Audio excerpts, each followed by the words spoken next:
तो हेलो दोस्तों, कैसे हैं आप सब लोग। फिर से स्वागत है आपका न्यू ब्लॉग में। हाँ तो चालू है ब्लॉग दोस्तों। चल रहा है फिर चंद्रशेखर आज़ाद के रैली में, वहाँ पे आए हुए हैं। रैली नहीं, रेला। पहला जो भी है, चलो फिर।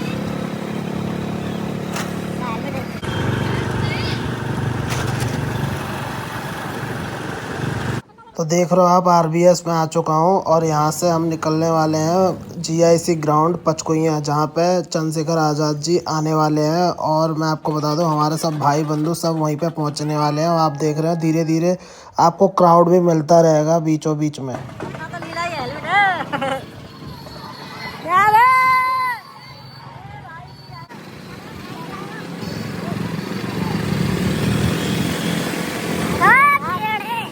तो दोस्तों अभी आप देखेंगे स्टार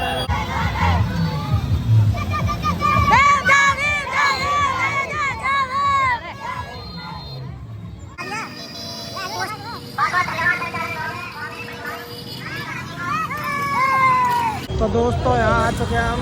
देखो पीछे है पूरी रैली।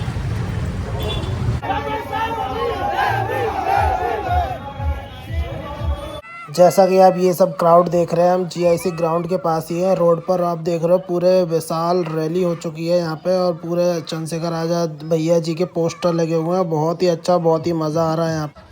हर जगह भाई जाटव समाज के लोग, और इतना क्राउड हो रहा था कि पूरी रोड जाम हो चुकी थी, लोगों से भर चुकी थी रोड। और यहाँ पे पूरा ग्राउंड के पास हल्ला ही हल्ला मच रहा था, जय भीम के नारे लग रहे थे और बहुत ही मज़ा आ रहा था। मुझे तो पास मिल गया था अंदर जाने के लिए, तो मैंने सोचा चलो निकलते हैं अंदर की साइड। उससे पहले ही पूरा रोड जाम हो चुका था, पूरा चक्का जाम हो गया था। आप देख रहे हो पूरा नीले तिरंगे से जय भीम के नारे लग रहे थे ज़ोर ज़ोर से। तो आप देख रहे हो कि भैया चंद्रशेखर आज़ाद जी का पोस्टर भी कितना बढ़िया लग रहा है, मज़ा आ रहा है देखने में। और बहुत ही क्राउड और उत्साह के साथ पूरा जय भीम का नारा लगते हुए पूरे नीला समंदर भर गया था। इतने लोग और जाटव समाज के लोग थे कि भाई पागल हो चुके थे वहाँ पे भैया की एक झलक देखने के लिए। अभी तो हम आपको ग्राउंड के अंदर ले जाकर दिखाते हैं क्या होता है, चलिए।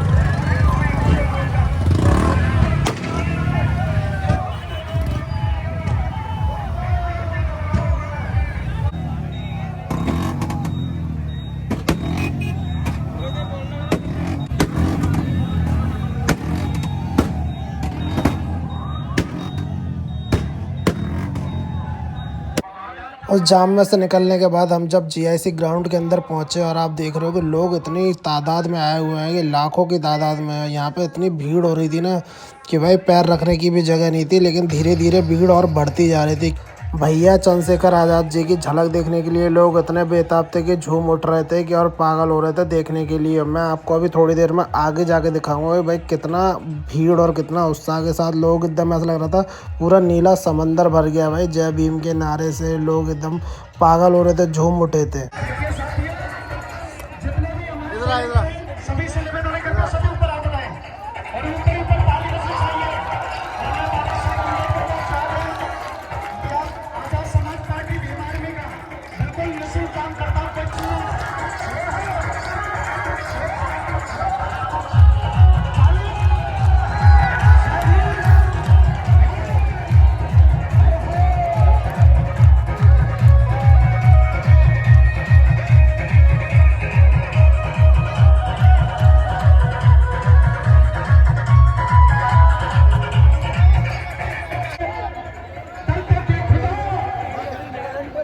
नारियों के मुक्तिदाता, भारत के विधाता, ऐसे महान बाबा साहब अम्बेडकर के चरणों में नमन करते हुए एक बार जोरदार ताली बजाई जाए। माननीय काशीराम साहब के चरणों में जितने भी महापुरुष संत एवं गुरुओं। तो मेरे जितने भी जाटा भाई हैं, उस सबसे बस आश्रय है कि वीडियो को लाइक एंड सब्सक्राइब कर दिया जाए, और प्लीज़ और सपोर्ट किया जाए, शेयर कर दिया जाए वीडियो को ज़्यादा से ज़्यादा। क्योंकि आप सभी का भाई इतनी भीड़ में जाके ये वीडियो बना रहा है, इसीलिए मैं आपको बता दूं कि भाई वीडियो को लाइक एंड सब्सक्राइब कर देना। चलो मैं अभी दिखाता हूँ, चंद्रशेखर भैया जी आने वाले हैं थोड़ी देर में।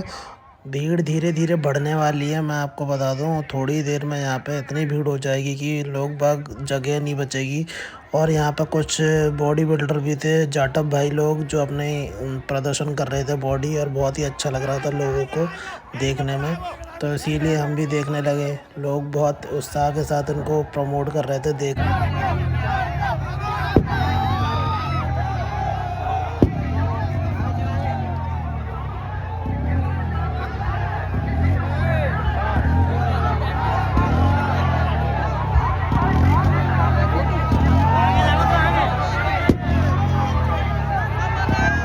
अजय भाई वॉलंटियर बन चुका है और ये देखो अंदर लोगों को अंदर जाने नहीं दे रहा है क्योंकि अंदर जाना मना है। लेडीज़ लोग बैठी हैं अंदर, इधर लेडीज़ लोग थे उधर जेंट्स लोग थे, तो भाई थोड़ा सा देखने में दिक्कत भी हो रहा था।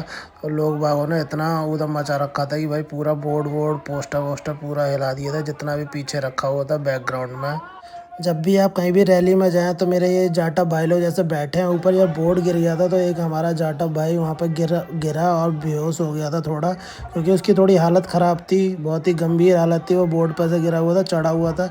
तो कृपया ऐसे कहीं भी आप रैली में जाएँ तो ऐसा ना करें, सामने से देखें जो भी है दिक्कत परेशानी है सामने से देखें भाई लोग। जैसे ही चंद्रशेखर भैया आज़ाद जी ने एंट्री ली तो लोगों के मन में और उत्साह पहुंची और ये देखिए सुनिए बात को आगे। याद रखेंगे, संख्या ज्यादा है, जगह कम हो गई है। इधर बहन बेटियां परेशान ना, इसको थोड़ा सा व्यवस्थित करा दो और मैं चित्तौड़ साहब से आगे तेजी से चलाएंगे जिससे कार्यक्रम हो जाए। यदि हम लोग अपने भाई के साथ खड़े हो गए, यदि हम आजाद समाज पार्टी से जुड़ गए और ये आजाद समाज पार्टी जिस दिन सत्ता में पहुंचेगी तो किसी माई के लाल में हिम्मत नहीं है कि हमारी माँ बहन बेटी की तरफ बुरी नजर से देख सके। साथियों, हमारे इतनी भीड़ थी कि भाई सब लोग चंद्रशेखर भैया जी की आवाज़ सुनने के लिए और उनको देखने के लिए बेताब थे। और मैं आपको बता दूं बहुत ही भीड़ थी वहाँ पे और पूरा नीला समंदर हुआ था, जय भीम के नारे गूंज रहे थे देख के भाई लोग को। बहन बेटियों के सम्मान के लिए एक नहीं दो गोली तो उस दरिंदे को लगनी चाहिए जो बहन बेटियों की तरफ आंख उठाने का काम करे, लगनी चाहिए। प्यारे साथियों, आज महंगाई ने कमर तोड़ दी है। मेरे आज भी याद है 2004-05 में सोना 10,000 रुपए हुआ, हम ऐसे नहीं बढ़ा। हमारे प्रधानमंत्री जब मुख्यमंत्री हुआ करते थे गुजरात के, तो कहा करते थे कि रुपए की कीमत ऐसे नहीं गिरती है, रुपया गिरता है तो प्रधानमंत्री की साख गिरती है। लेकिन आज रुपया कहां चला गया, प्रधानमंत्री जी को नजर नहीं आता। मैं आपको कहना चाहता हूं, अमीरों की तिजोरियों में जो पैसा भ्रष्टाचार का उठा के रख लिया है, इस भ्रष्टाचार पे ऐसी चोट करेंगे कि इन अमीरों को भ्रष्टाचार का पैसा निकालना पड़ेगा और ये पैसा गरीबों के घरों तक पहुंचेगा। गरीबों के रोटी का व्यवस्था, कपड़े की व्यवस्था, पानी की व्यवस्था, शिक्षा की व्यवस्था और चिकित्सा व्यवस्था, इस भ्रष्टाचार के पैसे को अमीरों की तिजोरी से निकाल के गरीबों तक पहुंचाने का काम हम लोग करेंगे। प्यारे साथियों, बाबा साहब ने 1956 में जमीनों की बात की थी। मैं आपके सामने कहना चाहता हूं, पुरानी सरकारों ने जितनी जमीन दी थी गरीब, सीलिंग वाले पट्टे या कोई और पट्टे, सारे पट्टों को लगातार पिछड़े मुसलमानों को जो जगह थी छपरा में या पूरे प्रदेश में, या उनकी जमीन छीनने का काम करोगे, हम आपकी कुर्सी छीन लेंगे। मेरी बात को याद रखना, ये गरीब आपको सबक सिखाएंगे। प्यारे साथियों, मैंने पार्लियामेंट में एक बिल लेके आया था मैं निजी क्षेत्रों में आरक्षण का। आपने पढ़ा होगा, सुना होगा कि दलितों को, पिछड़ों को निजी क्षेत्रों में आरक्षण मिलना चाहिए, क्योंकि सरकारी नौकरियां 2% है, प्राइवेट सेक्टर में आरक्षण मिलना चाहिए। बड़ी बहस हुई, कोई कहता है चंद्रशेखर आजाद तो निजी क्षेत्रों में आरक्षण की बात कर रहे। बात नहीं कर रहा हूं, राजकाज बनने दो। पिछड़े अति पिछड़े दलितों के वैचारिक मतभेद है, क्योंकि वो वर्ण व्यवस्था को मानते हैं, मनुस्मृति को मानते हैं, ये उनका अधिकार है, लोकतंत्र है, आर्टिकल 25-26 है। लेकिन हम लोग संविधान को मानने वाले लोग हैं, मानवता को मानने वाले लोग हैं, भगवान बुद्ध को मानने वाले लोग हैं। हम लोग किसी के साथ भी अन्याय बर्दाश्त नहीं करते। इसलिए वैचारिक मतभेद के बाद भी मैंने कहा कि वहां गलत हुआ, जिस तरह से उनके शिष्यों की रैली में अन्याय हो रहा है आप सबके सामने। आज हाथरस में अन्याय हो रहा है, हाथरस के जख्म अभी हम भूले नहीं है।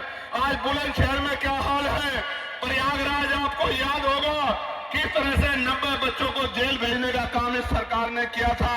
और प्रयागराज में कौशाम्बी में अपनी पाल समाज की बच्ची को मुझे जाने नहीं दिया था उनके घर पे। और आपको याद होगा कानपुर देहात में क्या अन्याय हुआ, आपको याद होगा अरुण वाल्मीकि के यहाँ हम लोग आए थे जब उस बच्चे को मार दिया था, उसकी भी 30 दिन की उसकी गर्भवती पत्नी को पीटने का काम किया था। मैं उस दिन भी उनके आंसू पूछने के लिए आया था। हाथरस के परिवार को मुख्यमंत्री ने वादा किया कि नौकरी और घर देंगे, नहीं दिया। ये इनके वादे खोखले हैं। और अभी मेरठ में आपने देखा मेरठ के कपसाड़ में एक चुनाव सांसद अपनी बहन से और अपनी मरी हुई मां से नहीं मिल पाया, पुलिस लगा के मुझे रोकने का काम किया। मैं कहना चाहता हूं, मुझे तो रोक लोगे, मैं संविधान को मानता हूं, लेकिन इनको कैसे रोकोगे जब ये अपने पैरों पे खड़े हो जाएंगे? इनको कैसे रोकोगे? मुझे रोक लो, मैं कानून को मानता हूं, लेकिन कानून चलाने वाले हाथ जब इनके हो जाएंगे, जब इनका राज कहा जाएगा कमजोरों का, तब इन गुंडों को कैसे बचाओगे? इनके बारे में, गुंडों के बारे में सोचो। मैं बहुत जिम्मेदारी से आपको ये कहना चाहता हूं, इस जुल्म जाति को रोकने के लिए हमें कमर कसनी होगी। संकल्प करो, संकल्प करो, यहां से लेकर वहां तक सब लोग। आज हम आगरा की इस ऐतिहासिक धरती पर, जिस ऐतिहासिक धरती पर 18 मार्च 1956 को बाबा साहब ने अपनी बात को रखते हुए समाज में पीड़ा को देखकर भावुकता के कारण ये कहा था कि मुझे एक भी नौजवान नजर नहीं आता जो इस आंदोलन का तंबू बन के इस आंदोलन को आगे बढ़ा सके। हम आज 25 जनवरी 2026 को ये संकल्प लेते हैं कि बाबा साहब अम्बेडकर के आंसुओं का संकल्प है हमें, हम मिट जाएंगे, लेकिन बाबा साहब के सपनों को अधूरा नहीं रहने देंगे। इसी जीवन में जीते जी बाबा साहब के सपने को पूरा करके दिखाएंगे। जैसे ही चंद्रशेखर भैया जी का भाषण ख़त्म हुआ तो लोग बाग उतनी भीड़ लगा के उनके चारों तरफ घेरा लगा चुके थे कि उनको एक झलक देखने के लिए पागल हुए जा रहे थे, और वो बहुत ही परेशानी और बहुत ही कठिनाइयों के बाद वहाँ से निकलने की कोशिश कर रहे थे, क्योंकि भीड़ ही इतनी थी, वो नहीं चाहते थे कि भाई किसी को दिक्कत हो, परेशानी हो उनकी वजह से। तो इसीलिए वो निकल रहे थे धीरे धीरे आराम से, और लोग बाग उनको देखते हुए पागल हो जा रहे थे देखने में, एक झलक देखने के लिए, उनके पास जाने के लिए। और मैं आपको बताता हूँ, लोग इतने फ़ैन हैं उनके कि मैं बता नहीं सकता, मैं खुद फ़ैन हूँ उनका।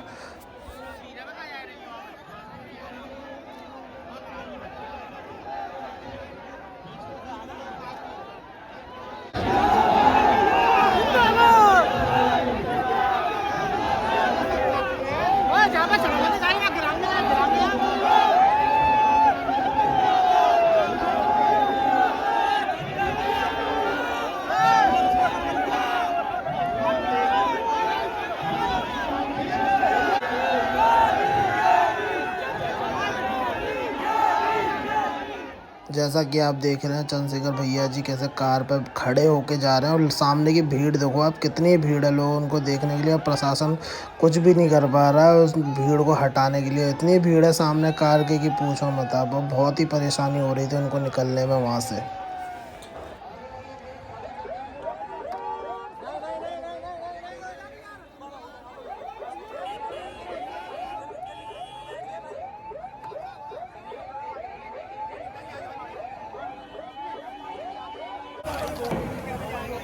गाड़ियों के सामने से हट जाकर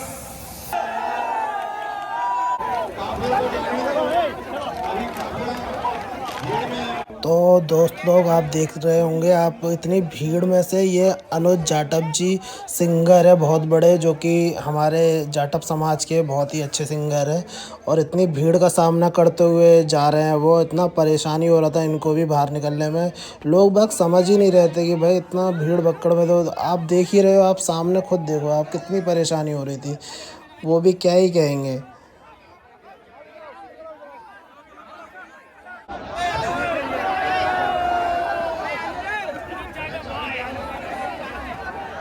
तो जैसा कि आपने देखा अनुप जाटव जी इसमें जा रहे हैं, जो बहुत बड़े सिंगर है जाटव समाज के। तो मैं आपको बता दूं, वीडियो अच्छा लगे तो वीडियो को लाइक कर देना, सब्सक्राइब कर देना और शेयर कर देना जितने भी जाटव समाज के भाई लोग हैं और जो भी फ़ैन हैं चंद्रशेखर भैया जी का।